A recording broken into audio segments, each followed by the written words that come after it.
السلام علیکم friends, welcome back to my channel novels کی دنیا۔ تو فرینڈز، ہم اپنے ناول کا نیکسٹ پارٹ سٹارٹ کرتے ہیں۔ کیف فوراً بیڈ سے اترا۔ مسز جہانگیر کے گھر سے آ کر وہ تھک گیا تھا۔ بریرہ کو ڈھونڈنے کا کام کل پر ڈال کر وہ نماز پڑھنے کے بعد سونے لیٹ گیا تھا۔ اسے ہر وقت ہی بریرہ کا خیال رہتا تھا، پر ایسا خواب تو کبھی نہیں آیا تھا۔ کل ڈھونڈنے کے ارادے کو ترک کرتا وہ اٹھا اور واش روم میں چلا گیا۔ اسے اب بریرہ کی تلاش میں نکلنا تھا، کیونکہ اب اس خواب کے بعد اس کو چین کہاں ملنا تھا۔ جب تک وہ اپنی آنکھوں سے اسے صحیح سلامت نہیں دیکھ لیتا۔ بریرہ ساکت نظروں سے سامنے کھڑے شخص کو دیکھ رہی تھی۔ وہ آ گیا تھا، وہ ہمیشہ آ جاتا تھا جب بھی وہ کسی مصیبت میں ہوتی تھی۔ اللہ اس کی مدد کے لیے اسے بھیج دیتا۔ کیف تھا۔ اچانک اس کے ساکت جسم میں حرکت ہوئی، اس کے ہونٹ ہلے۔ کیف غصے کی شدت کو ضبط کرتے لال انگارہ آنکھوں سے ان سب کی طرف دیکھنے لگا۔ اس کا خواب سچ ہو گیا تھا۔ بریرہ تکلیف میں تھی اور اسے آنے میں دیر ہو گئی تھی۔ بی جان آنسو صاف کرتی بریرہ کی طرف بھاگتی ہوئی آئیں۔ بریرہ میری بچی۔ بی جان نے اس کے آنسوؤں کو صاف کیا۔ شرم آنی چاہیے آپ سب کو، ایک عورت کو تذلیل کرتے ہوئے۔ خود کو خاندانی کہتے ہیں، ایسے ہوتے ہیں خاندانی؟ کیف دھاڑا۔ تو کون ہوتا ہے ہمیں صحیح غلط بتانے والا؟ ہے کو تو؟ اور اس طوائف سے تیرا کیا تعلق ہے جو اتنی ہمدردی ہو رہی ہے؟ کہیں آج کے لیے اس نے تجھے تو نہیں بلایا؟ الفاظ تھے کہ گویا پگھلا ہوا سیسا۔ کیف ایک لمحے کے لیے ہل نہ سکا، مگر اگلے ہی لمحے کیف کا بھاری ہاتھ اس آدمی کو زمیں بوس کر گیا۔ ہاؤ ڈیئر یو ٹو سے دیٹ؟ کیا لگتی ہے میری بیوی ہے میری؟ کیف نے گریبان سے پکڑ کر اٹھایا اور اپنے مقابل کھڑا کیا۔ کیا ثبوت ہے یہ تیری بیوی ہے؟ وہاں کھڑے دوسرے شخص نے سوال کیا۔ ثبوت چاہیے؟ کیف نے اپنے سامنے کھڑے آدمی کا سر پکڑ کر دیوار میں دے مارا۔ کچھ دیر پہلے جو دیوار برف کی طرح سفید تھی، اب اس کے خون سے رنگ کر لال ہو گئی تھی۔ کیف کا چنو دیکھ کر کوئی اس آدمی کو بچانے کے لیے آگے نہیں بڑھا۔ کچھ اس کے غصے کا اثر تھا اور کچھ اس شخص کا رعب۔ وہ دیکھنے سے ہی اس ملک کا نہیں لگتا تھا۔ وہاں سناٹا سے چھا گیا تھا، سب حیرت سے ایک دوسرے کو دیکھ رہے تھے۔ وہ آدمی نڈھال سا ہو کر زمین پر گر پڑا۔ کیف کا غصے سے برا حال تھا۔ اس کا بس نہیں چل رہا تھا کہ وہاں کھڑے ایک ایک شخص کا دماغ ٹھکانے لگا دے۔ اگر کسی کا شوہر گھر پر نہیں ہوگا تو یہ سلوک کریں گے آپ لوگ؟ خود کو شریف اور عزت دار کہتے ہیں، جبکہ انسان تک کہلانے کے لائق نہیں ہیں۔ کیف غصے سے چلا رہا تھا۔ وہاں کھڑے کچھ لوگ بڑی دلچسپی سے یہ تماشا دیکھ رہے تھے، اور جن کے ضمیر سوتے ہوئے جاگے تھے وہ شرم سے سر جھکائے گئے۔ غلطی ان کی تھی۔ بقول کیف کسی کی بیوی پر ہاتھ اٹھایا تھا۔ معاف کرنا بیٹا، ہمیں نہیں پتہ تھا یہ تمہاری بیوی ہے۔ آپ لوگ یہاں نئے آئے ہو اور تمہیں کبھی پہلے ان دونوں کے ساتھ نہیں دیکھا تھا۔ ہمیں ان دونوں لڑکوں نے ہی بتایا تھا یہ طوائف ہے، یہاں شریف گھرانوں کے لوگ رہتے ہیں، اس لیے ہم چاہتے تھے یہ دونوں یہاں سے چلے جائیں۔ وہاں کھڑے لوگوں میں سے ایک بزرگ نے آگے بڑھ کر کہا، جی کتنے شریف ہیں آپ لوگ، یہ تو دکھ رہا ہے جو عورتوں کو اکیلا سمجھ کر سرے عام ذلیل کر رہے ہیں۔ کیف نے کہتے ہوئے خونخوار نظروں سے ان آدمیوں کی طرف دیکھا جو خود کو سنبھالتے وہاں سے بھاگنے کی تیاری کر چکے تھے۔ کیف کو اپنی طرف بڑھتا دیکھ وہ فوراً وہاں سے بھاگے۔ آنٹی آپ اس کو اندر لے جائیں، میں ابھی آیا۔ کیف بی جان سے کہتا ان کے پیچھے بھاگا۔ بی جان جو بریرہ کو پکڑے کھڑی تھیں سہارا دیتی اندر لے جانے لگیں۔ باقی سب بھی وہاں سے جاتے جا رہے تھے۔ تماشا ختم ہو چکا تھا، لیکن سب کی زبانوں پر برسوں تک رہنا تھا۔ بی جان بریرہ کو سہارا دیتی کمرے میں لے آئیں اور اس کو بیڈ پر لٹا دیا۔ تم آرام کرو، میں تمہارے لیے ہلدی والا دودھ لاتی ہوں۔ وہ اپنی آنسوؤں سے بھری آنکھوں کو رگڑتی کمرے سے باہر نکل گئیں۔ بریرہ کی یہ حالت ان سے دیکھی نہیں جا رہی تھی۔ بریرہ بیڈ پر لیٹی چھت کو گھور رہی تھی۔ آنکھوں سے آنسو مسلسل بہہ رہے تھے۔ کاش میں آپ کی بیٹی نہ ہوتی ماما، تو آج میں اس حال میں نہ ہوتی۔ پتہ ہے کیا قصور ہے میرا؟ میں آپ کی بیٹی ہوں، ایک طوائف کی۔ یہ قصور میرا ہے کہ میں آج سر اٹھا کر چلنے کے لائق نہیں رہی۔ بریرہ دودھ پی کر سو چکی تھی۔ بی جان دودھ کا گلاس اس لیے کمرے سے باہر آئیں تو کیف کو صوفے پر بیٹھا پایا۔ وہ ابھی واپس آیا تھا اور اب صوفے پر بڑی شان سے براجمان تھا۔ وہ کچن میں گلاس رکھتی اس کے سامنے آ کر بیٹھی۔ کیف اپنے موبائل پر جھکا ہوا تھا۔ بی جان صوفے پر بیٹھتے اپنے زبردستی کے بنے منہ بولے داماد کو دیکھ رہی تھی۔ نیلی آنکھیں، کالے بال، ورزشی جسم، دراز قد۔ وہ ایشیائی اور یورپی ملے جلے نقوش کا حامل مرد، جس نے سر عام اعتراف کیا تھا کہ وہ ان کی بیٹی کا نصیب ان کا شوہر ہے۔ کیف نے ان کی طرف دیکھا۔ نیلے سمندر جیسی آنکھیں موبائل کی روشنی میں اور بھی چمک رہی تھیں۔ السلام علیکم، کیف نے مسکرا کر سلام کیا۔ وعلیکم السلام، بی جان نے اسپوٹ چہرے کے ساتھ جواب دیا۔ کیا نام ہے بیٹا تمہارا؟ بی جان نے کیف کی طرف دیکھتے ہوئے پوچھا۔ جی میرا نام کیف ہے، بریرہ کے ساتھ یونیورسٹی میں پڑھتا تھا۔ جی اچھا، وہ یہ کہہ کر خاموش ہو گئی۔ کیف نے بھی واپس موبائل پر سر جھکا دیا۔ وہ صوفے پر براجمان تھا کہ جیسے کسی اور کے نہیں بلکہ اپنے ہی گھر پہ بیٹھا ہو۔ بی جان نے ایک بار پھر اس خاموشی کو توڑا۔ تم نے وہ سب کیوں کہا بیٹا؟ تمہیں ایسے نہیں کہنا چاہیے تھا۔ کیا کہا میں نے؟ کیف نے پلٹ کر بڑی معصومیت سے سوال کیا۔ یہی کہ تم اس کے شوہر ہو۔ بی جان کی بات پر کیف موبائل ٹیبل پر رکھتا پوری طرح سے ان کی طرف متوجہ ہو کر گویا ہوا۔ اگر میں یہ نہیں کہتا تو وہ بریرہ پر اور کس طرح کے الزام لگاتے اچھی طرح جانتی ہیں۔ میں ان کو آئینہ دکھا دینا چاہتا تھا کہ وہ لوگ آنکھوں کے اندھے اور کانوں کے کتنے کچے ہیں۔ کوئی ان کو کچھ بھی آ کے بولے گا وہ مان لیں گے، اور مجھے یہ بھی معلوم ہے ان آدمیوں کی بات پر انہوں نے فوراً بھروسہ کر لیا ہوگا، لیکن میری بات پر ان کو یقین نہیں آیا ہوگا۔ وہ لوگ بس وہی دیکھتے ہیں جو دیکھنا چاہتے ہیں، پھر چاہے وہ صحیح ہو یا غلط۔ ریان کیف کو پہلے ہی یہاں کے طور طریقوں کے بارے میں بتا چکا تھا، تاہم اب کیف اپنی آنکھوں سے بھی دیکھ چکا تھا، اس لیے وہ خود کو اس کا کلاس فیلو بتا کر بریرہ کے لیے کسی تکلیف کا باعث نہیں بن سکتا تھا۔ گو کہ انہوں نے کیف کی بات کا یقین نہیں کیا ہوگا کہ وہ اس کا شوہر ہے، لیکن اس کا غصہ اور جنون دیکھ کر خاموش ضرور ہو گئے تھے۔ یہ بات کیف اچھے سے جانتا تھا، اس لیے اب جلد از جلد بریرہ کو یہاں سے لے کر جانا چاہتا تھا۔ اس میں کوئی شبہ نہیں تھا کہ وہ اس کی غیر موجودگی میں پھر بریرہ کو کوئی نقصان پہنچانے آ جائیں، لیکن پھر بھی بیٹا تمہیں جھوٹ نہیں بولنا چاہیے تھا۔ یہ جھوٹ نہیں تھا، کیف نے پرسکون انداز میں جواب دیا۔ کیا مطلب؟ بی جان نے حیران ہوتے ہوئے پوچھا۔ مطلب یہ کہ میں یہاں بریرہ سے شادی کرنے ہی آیا ہوں۔ کیف کی بات پر بی جان شاکڈ ہو گئی۔ وہ پھٹی پھٹی آنکھوں سے کیف کو دیکھ رہی تھی۔ تم مجھ سے شادی کرنا کیوں چاہتے ہو؟ کیونکہ وہ مجھے اچھی لگتی ہے، کیف پھر ڈٹائی سے جواب دیتا ہوا اپنا موبائل ٹیبل پر سے اٹھانے لگا۔ وہ بریرہ سے بی جان کی محبت دیکھ چکا تھا، اور نرگس کی بدولت وہ یہ بھی جان گیا تھا کہ بریرہ کا اپنا کوئی نہیں، بی جان اس کی آیا ہے، اس لیے ان کے سامنے اعتراف کرنے میں کوئی آر نہ تھی۔ یہ سب دیکھنے کے بعد بھی تم بریرہ سے شادی کرو گے؟ بی جان نے پھر سوال کیا۔ کیف نے اب موبائل جیب میں رکھا اور ان کی طرف دیکھتے ہوئے گویا ہوا، میں لوگوں کی طرح آنکھوں کا اندھا اور کانوں کا کچا نہیں ہوں آنٹی۔ یونیورسٹی کے سالوں میں جتنا میں نے بریرہ کو جانا ہے، مجھے یقین ہے یہ ضرور کوئی غلط فہمی ہے، وہ اس طرح کی لڑکی نہیں ہے، اور اگر میں سچ کہوں یہ سچ ہے تو بی جان نے غور سے اس کے چہرے کو دیکھتے ہوئے پوچھا۔ اگر وہ ایسی لڑکی بھی تو تبھی بھی میں پیچھے نہیں ہٹنے والا، کیف نے مضبوط لہجے سے کہا۔ اس کے لہجے کی مضبوطی دیکھ کے بی جان جتنا حیران ہوتی تھیں۔ تم جاننا نہیں چاہو گے وجہ کیا ہے؟ ایسا کیوں ہوا؟ نہیں، کیف نے نفی میں گردن ہلاتے ہوئے کہا۔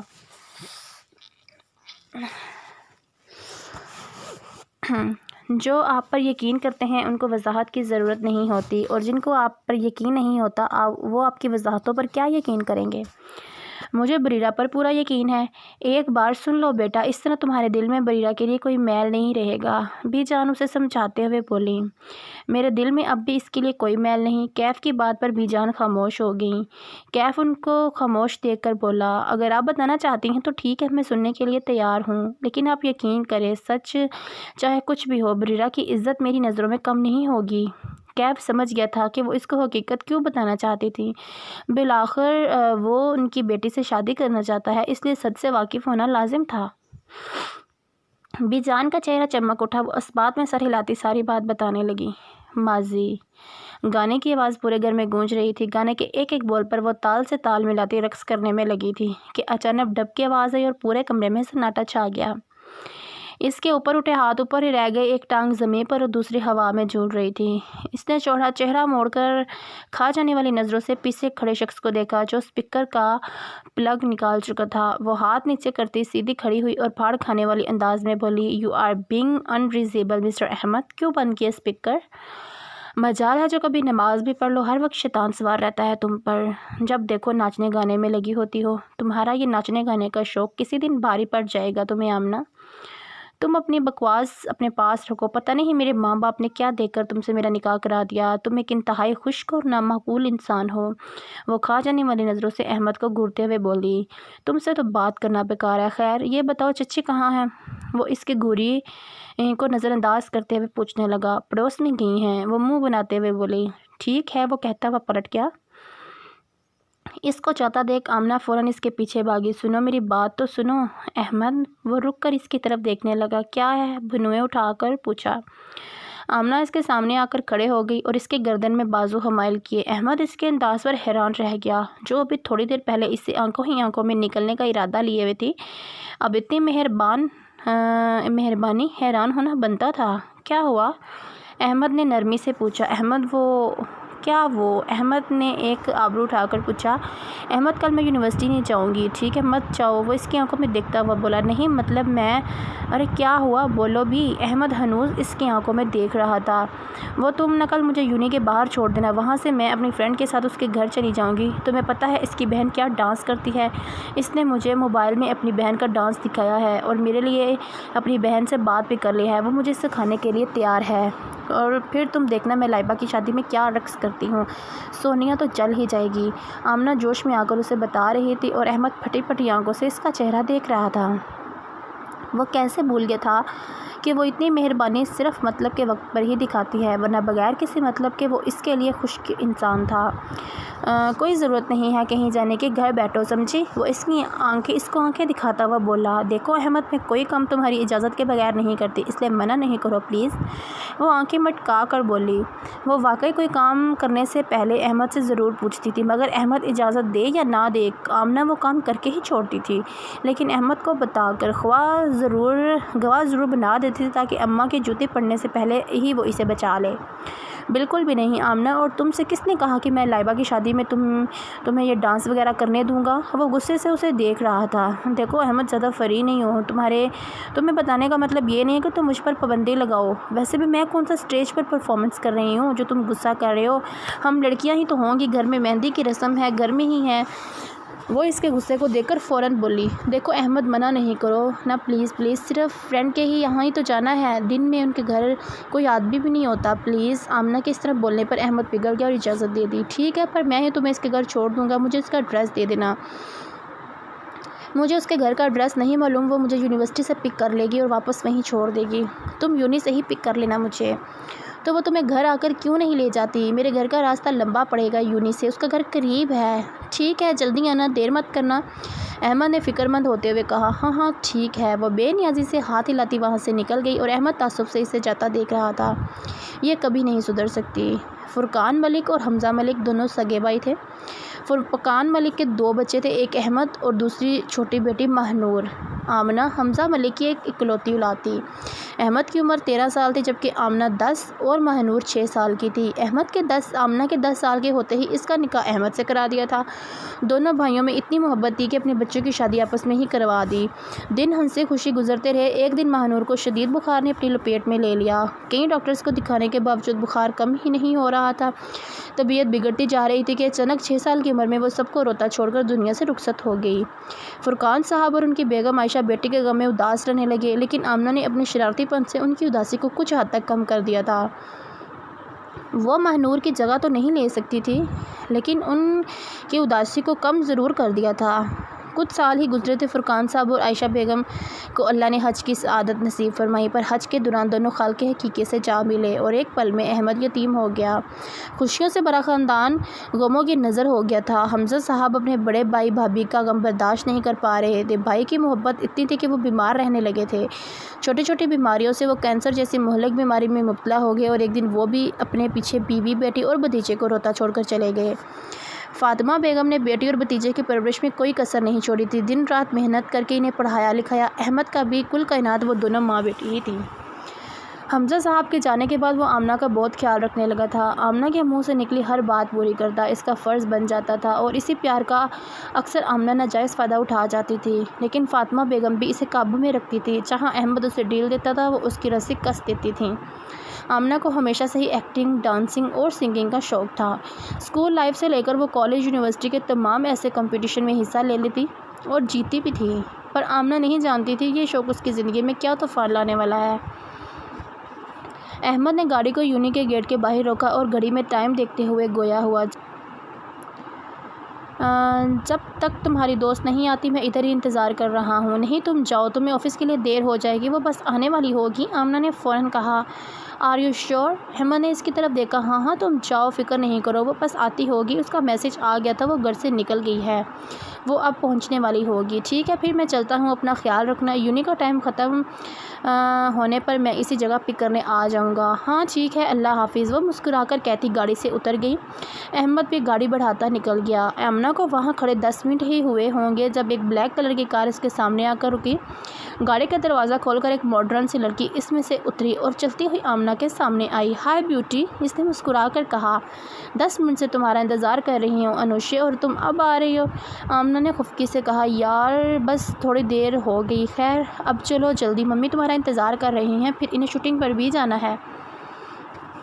تمہاری ممی مجھے سلیکٹ تو کر لیں گی نا انوشے؟ آمنہ نے گاڑی میں بیٹھتے ہوئے سوال کیا۔ ہاں بالکل، تم اتنی قابل ہو کہ وہ تمہیں فوراً سلیکٹ کر لیں گی، بس ایک چھوٹا سا آڈیشن اور تم سلیکٹ، پھر دیکھنا تم پاکستان کی ٹاپ ہیروئن میں جانی پہچانی جاؤ گی، شوبز کی دنیا میں تمہارا ایک نام ہوگا، انوشے نے مسکرا کر کہا، ساتھ ہی ڈرائیور کو چلنے کا اشارہ کیا۔ لیکن آمنہ تم نے کسی کو بتایا تو نہیں نا؟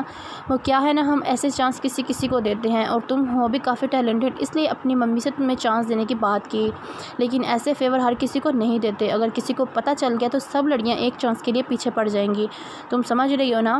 انوشے نے منہ کی طرف دیکھ کر پوچھا۔ ہاں تم فکر نہیں کرو، میں نے کسی کو کچھ نہیں بتایا، ہم گڈ۔ اور اپنے اس کزن سے کیا کہا؟ انوشے نے پھر پوچھا۔ میں نے کہا تمہاری بہن بہت اچھا ڈانس کرتی ہے، مجھے لائبہ کی شادی کے لیے سکھانے کو تیار ہے۔ اور لائبہ کون؟ انوشے منہ کی بات کاٹ کر بولی، میری خالہ کی بیٹی ہے، ہم سب کزنز نے مل کر ڈانس کمپٹیشن رکھا ہے۔ او اچھا، تو تمہارا کزن مان گیا؟ انوشے نے حیران ہوتے ہوئے پوچھا۔ ہاں اتنی آسانی سے نہیں، پہلے تو منع کر دیا کہ کوئی ضرورت نہیں ہے شادی میں ڈانس کرنے کی، لیکن میں بھی آمنہ ہوں، منا کر ہی چھوڑا۔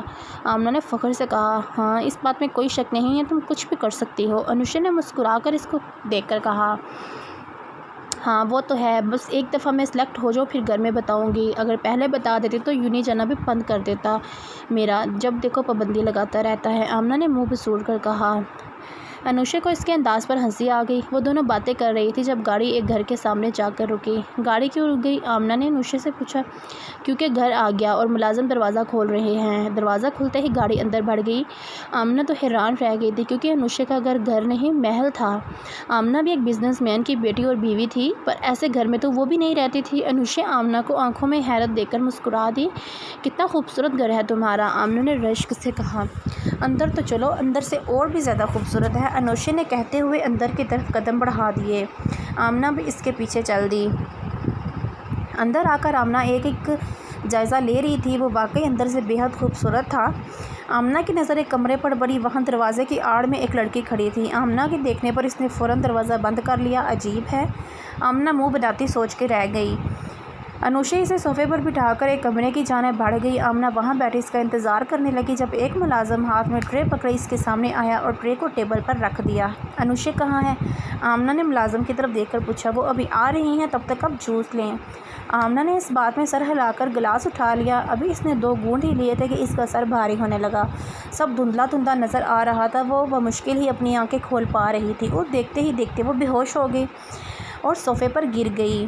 اس کی آنکھ کھلی تو خود کو ایک اندھیرے کمرے میں پایا۔ جب اندھیرے میں دیکھنے کے قابل ہوئی تو چاروں طرف نظر دوڑائی، کمرہ بالکل خالی تھا، ایک دیوار پر چھوٹی سی کھڑکی بنی تھی جس سے چاند کی روشنی اندر آ رہی تھی، پر وہ اتنی اونچی تھی کہ اس تک پہنچنا مشکل تھا۔ اسے وحشت سی ہونے لگی، اس نے نظر گھمائی تو ایک دروازہ نظر آیا، وہ بھاگ کر دروازے کی طرف آئی، دروازہ باہر سے بند تھا، وہ زور زور سے دروازہ بجانے لگی، انوشے کوئی ہے؟ دروازہ کھولو انوشے، مجھے باہر نکالو، کھولو دروازہ پلیز کھولو۔ دروازہ بجاتے کتنی ہی دیر گزر گئی تھی پر کسی نے دروازہ نہ کھولا، وہ تھک ہار کر زمین پر بیٹھتی چلی گئی۔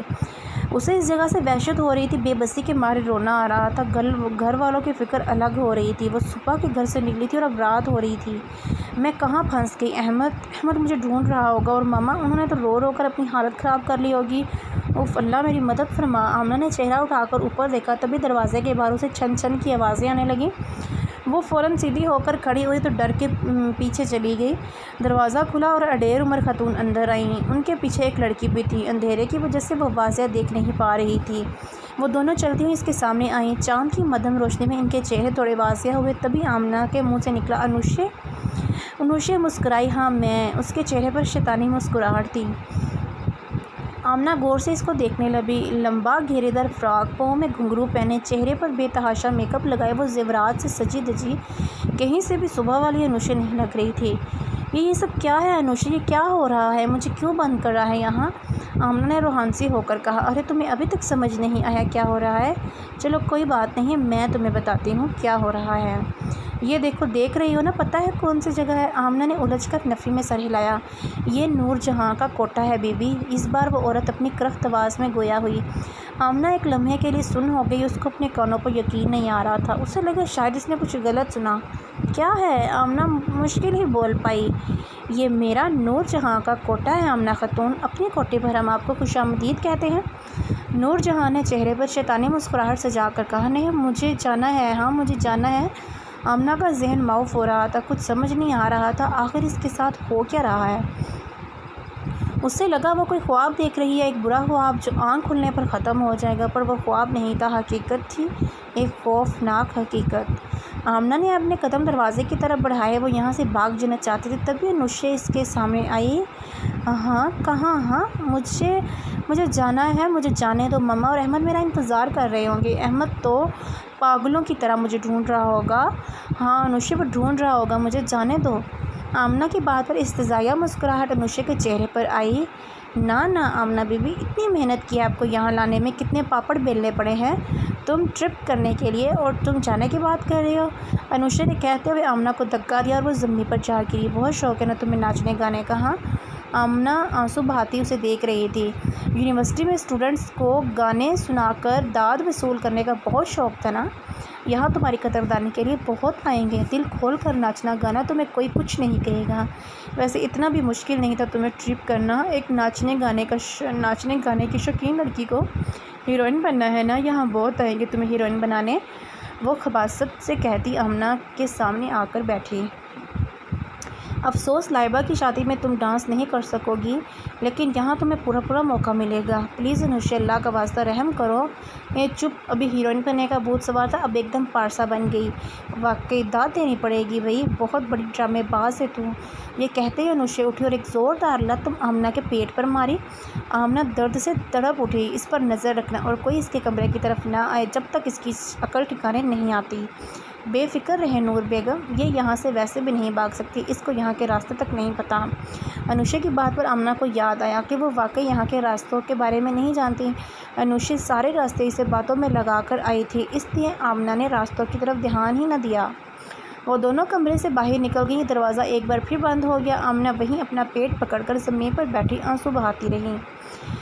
ایک لمحہ، بس ایک لمحہ لگا تھا عرش سے فرش پر آنے میں۔ آمنہ نے اپنے ہاتھوں کو چہرے کے قریب کیا، وہ دعا مانگنا چاہتی تھی یہاں سے نکلنے کے لیے، اللہ سے اپنے گناہوں کی معافی مانگنا چاہتی تھی، پر سارے الفاظ زباں پر آ کر دم توڑ گئے۔ اسے کچھ سمجھ نہیں آ رہا تھا کیا بولے۔ وہ خالی نظروں سے اپنے ہاتھوں کو دیکھ رہی تھی، تبھی اس کے ہونٹ ہلے۔ یا اللہ مجھے بچا لے، میرے گناہوں کی اتنی بری سزا نہ دے، میرے اللہ تو رحمان ہے، رحم کر اپنی بندی پر۔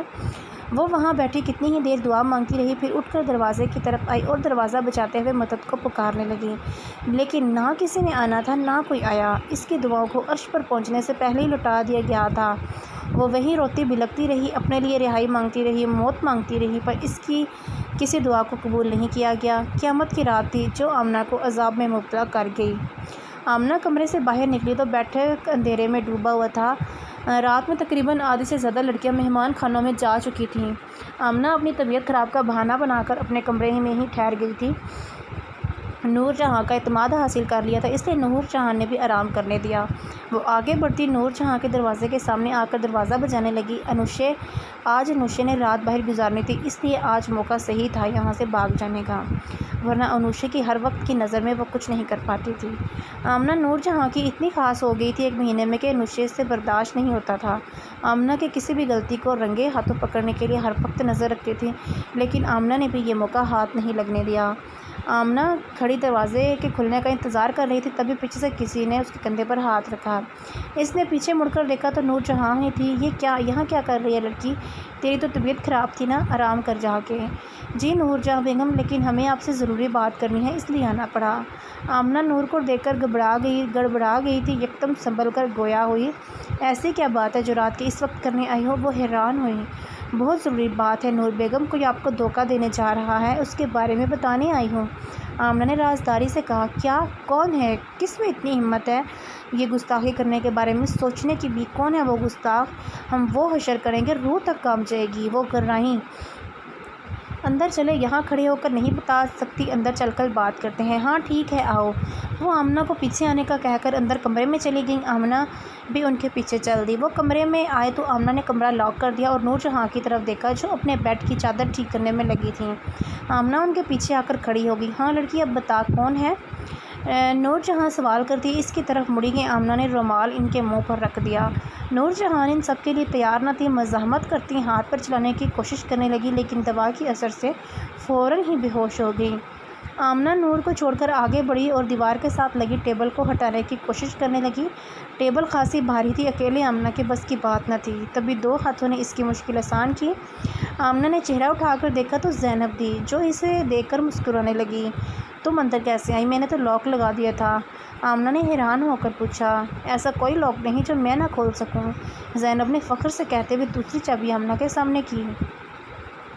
میرے پاس اس کمرے کی دوسری چابی ہے جس کو میں نے آج ہی چرایا ہے۔ تم تو چلی جاؤ گی، سوچا آخری وقت تمہارے ساتھ گزاروں۔ آمنہ کو وہ اداس لگی۔ میں تمہیں بہت یاد کروں گی زینب، تم نے میرا بہت ساتھ دیا، شکریہ۔ آمنہ نے نم آنکھوں سے کہا۔ اب تم بھی شکریہ کرو گی؟ زینب نے آبرو اٹھا کر پوچھا تو آمنہ ہنس دی۔ چلو اب جلدی کرو لڑکی ورنہ اس بوڑھی کو ہوش آ جائے گا، زینب نے نور جہاں کی طرف دیکھ کر کہا۔ ہاں ٹھیک ہے، آمنہ نے کہتے ہوئے زینب کے ساتھ مل کر ٹیبل ہٹائی، دیوار نما دروازے کو سلائڈ کیا اور کھلتا چلا گیا۔ اندر بہت اندھیرا تھا لیکن اس اندھیرے کے پار روشنی تھی، آزادی کی روشنی۔ آمنہ نے چہرہ موڑ کر زینب کی طرف دیکھا جو پلکیں جھپک کر آنسو کو روکنے کی کوشش کر رہی تھی۔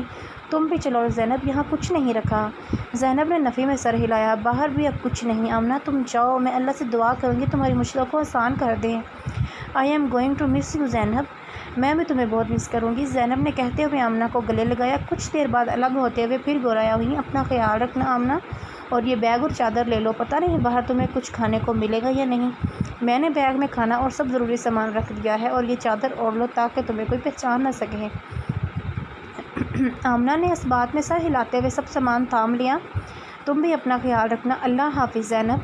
اللہ حافظ۔ ایک آخری بار پھر زینب کے گلے لگ کر وہ آگے بڑھ گئی۔ جانتی تھی پلٹ کر دیکھا تو پھر جا نہیں پائے گی۔ کسی کو چھوڑ کر جانا کتنا تکلیف دہ ہوتا ہے اس سے بہتر کون جانتا تھا۔ زینب سے دور جانا تکلیف دہ تھا، اتنے کم وقت میں اس نے آمنہ کے دل میں اپنے لیے جگہ بنا لی تھی، اب جدائی مشکل تھی۔ ٹارچ جلائی وہ سیڑھیاں اترتی باہر کے دروازے کے سامنے آئیں۔ اس کے ہاتھ بری طرح کپکپا رہے تھے۔ دروازے کی کنڈی کھولی اور باہر